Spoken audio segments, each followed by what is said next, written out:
later as I was heading off, so we got in touch and we've been meaning to do it. So I'd like to give a round of applause for Margaret to come here and listen to what Margaret has to say. Thank you very much. Should maybe stand up. Okay, so my name's Margaret Ramsay, and I've been painting since about 2013. And before I start, I'll just say that I'd like to kind of look on you all as my cheerleaders. Because I don't do a lot of like talking that talk that I did up at Sight Hill was like the first one that I had done. So how I got started in painting really was, I mean, I don't have an art background in as much as I did art at school, but that was just as much as what I did. Since ever I can remember, I've suffered from depression. So all through my life, I've sort of like went in dips and whatever, sort of like in and out of depressive times in my life, you know. So, it's really sort of has like had kept me really like a prisoner, you know, whether it was like a prisoner in my own home or a prisoner within myself. So I didn't have a lot of contact with people, and if I did, it was very limited, mainly because of the way I was feeling. It was difficult to really keep friendships going, you know. And it wasn't that I didn't want to do that, I did want to do it, but it was just really difficult. And I have had some times when I've had like chronic pain and things like that, so all the time I felt that I was just like going deeper and deeper into myself, and to me it's almost like being in a place of kind of like death in yourself, because you're not really functioning as well as you could, and you're not embracing life.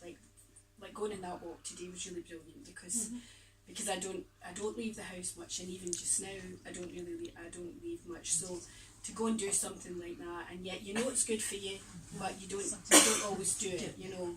And so if you're on your own. Yes. So you just you just don't venture out and do that thing. So anyway, in 2013, I just felt that that I should paint, and I thought a lot of at that point I was really involved with a church, and I had thought a lot about like healing and things, and but I knew that it went deeper than just being like having a prayer for healing. It was more, a lot of it was just to do with, you know, like what we see, the creativity around us, you know. It's a lot about connecting, like in community, like what you've got here, you know, that we all need each other, and it really actually we've all got that ability to like lift each other up, you know. So I just felt like really that should be like a part of my art, and I'd been painting for quite a while, but I think the hardest bit was really just to put the brush on the paper. You know, because I felt as if I couldn't do it, you know. It was just like one of these things again, and when you're really in that really deep place, it's really hard to really be motivated to do anything. So I did start to paint, and the first painting that I did actually I didn't bring today, but it was of chains, and broken chains, and I really felt as if that really showed what my life was like, and that I really wanted chains in my life to be broken, because I felt as if I was chained down, you know, within. And I guess it's like that with many illnesses, well, with most things in life, that we can feel chained to, whether it's to pain or to, you know, whether it's a mental illness or a physical illness. And for me, it was depression. And so anyway, I painted that, and actually I was actually quite amazed about what I did. And when I started, you know, like because I haven't had really any kind of like background in being taught how to paint, I sometimes like use like YouTube to give me sort of inspiration of maybe if I want to know how to paint a chain, I'll get an idea of there and then I'll do my own, you know. And so it was a bit like that. So that was good for me, and I painted that. And then over that year, I painted other things. I painted the one with the garden there and things like that. And I really felt that I wanted to, through my art, I wanted to help other people, because because it really wasn't just about me. Like for me, every painting's a journey. You know, like I might start off and the painting might look completely different from what it does now. But each time I'm going through that, because I'm being able to express a bit of myself, it's like a journey that I'm on. And I really wanted my paintings, although I could paint paintings of how I'm feeling in a dark place, I wanted to paint paintings of how I felt in a hopeful place, in a place that, you know, that I could be. So whereas with that one with the garden, it's called The Secret Place, and it really is about a secret place that we can all go, you know, a place where we can feel tranquil, but it's really, we don't always get there, do you know what I mean? But it's a place that we would long to be, do you know what I mean? So so whether it's like an inner thing or it's like an outer thing, like a holiday or whatever, so that actually really helped me, because actually in painting that I felt that bit of peace, and so that really just encouraged me to go on and do more.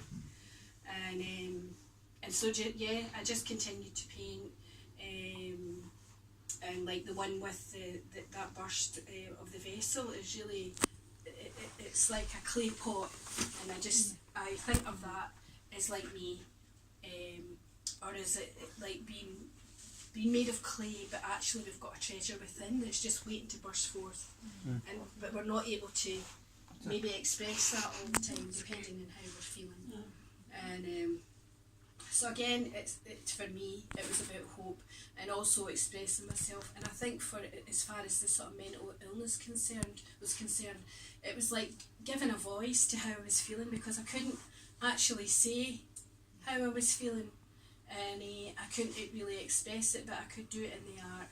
And each time I painted the thing, it was funny, because it was actually what I longed for at that time, you know, or how I felt. And actually that actually helped me to break free a bit, because actually then I realised, yeah, that I am precious, that I do have something inside me. We all have something inside us, you know, and we are all creative in different ways. And it's not like just saying that we're creative in art, but actually when we speak, we're creative, because we create words.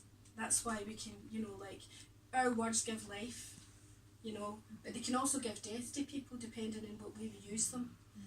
But we create something, not only in us but in other people, because, you know, we can encourage people, or we can, you know what I mean, or just even just by speaking to people, you know what I mean, we're all connected kind of thing. And so about 3 years ago, I heard about Out of Sight, Out of Mind, and that was like for mental illness, and they have an exhibition down at Summer Hall, people who have mental illness, or they can put their art in, and that kind of like was the beginning of a journey for me, and sort of like coming out of a dark place. Although I still have depression, bouts of depression, it was like I began to have a bit of hope, you know what I mean. And just to speak about the one with the lady and the colours and things like that, my thoughts on that really were about all these things where the colours are, the bursts of colours are things that are coming against me in my life, not good things, but just by a word or an action, or you know, or even, you know, receiving medication or things that help me get well, I can strike those out with colour, so I can change it around from being in a dark place. And I don't mean that I do that all the time, because I don't. You know, but I'm just saying that there are little glimpses. It can be a very, very slow journey, and you know, it's not always easy. You know what I mean?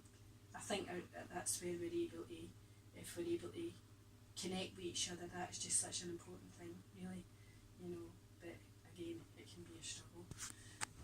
So yeah, so that's kind of like the story of really about sort of mental illness, and I've been in quite a lot of dark places, but I really feel as if this has given me a hope towards a future, to whatever it is, and that is my heart, really, just to be able to express myself and help other people express themselves, you know. So I'll just share a story that one time I had a group of women at the house, and I like to do, if I was doing something like that, a sort of small workshop or something like that, allow people to express themselves the way they are. And they might need a wee bit of direction, but it's to allow them to sort of do what they would like to do.